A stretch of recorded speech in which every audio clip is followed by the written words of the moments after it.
घर द्वार में लिखुले अतिथि देव भव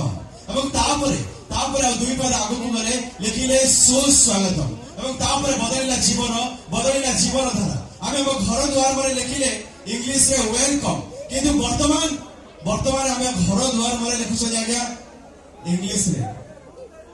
नहीं ओडिया रे लिखुछ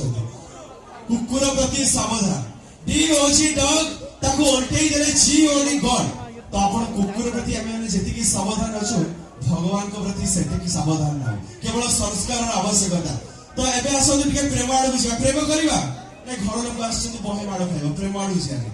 प्रेम आडू जिबा की मतलब रेडियो अछि ठीक अछि प्रेम होछि ओटे छोटिया शब्द जेति पे जोटी विश्वास थाए सेठी